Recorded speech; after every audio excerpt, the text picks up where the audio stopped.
ছেলেদের সাথে তো আমি আজ পর্যন্ত ভালো আলোচনা হচ্ছে না, ফলে মনে হয় খুব মজা পাবে।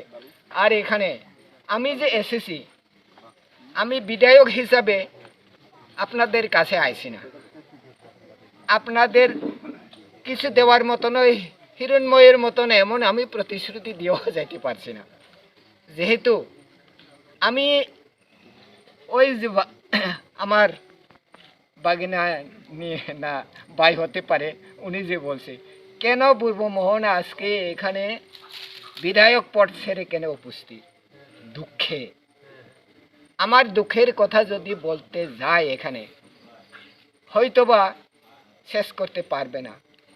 ওই সভাপতির দাদার ধান এক একটা করে সব গণতে পারবো, কিন্তু আমার দুঃখের কথা গণতে পারবো না। কাজে আমি আমার দুঃখের কথা আর বলছি না। তবে এখানে দু একটা কথা আমার বলতে হয়। সমান এটা পরিষ্কার জানা কথা, মাদ্রাসা স্কুলে যারা পড়াশোনা করে উগ্রপন্থী এমনি কি বলছে,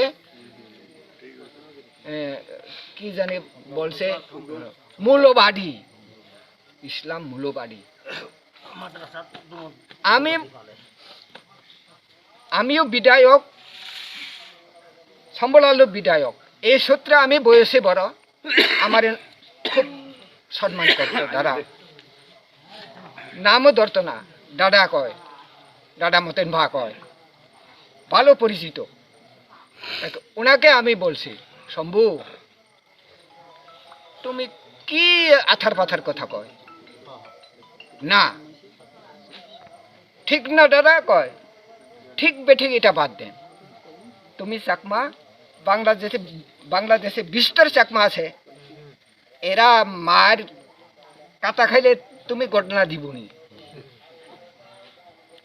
কি কি করব, এখানে চাকমারা এমন না, শান্তি বাহিনী টাকরা আছে কয়, শান্তি বাহিনী তাইলে আজকে আমি কইছে দাদা আর কি কি কইবেন, অন্য কথা তা কও না, তুমি যে উচ্চারণ করছো মূল্যবাদী জিনিসটা জানিনি, মূল্যবাদী মানে উগ্রপন্থী আর কি না, মূল্যবাদী বলতে কি বুঝায়, মূল ডাক্তার, আপনি ডাক্তার, ডাক্তার কি আপনি চিকিৎসা মূল বিদ্যা জানলেই পরে ডাক্তারি না, উকিল।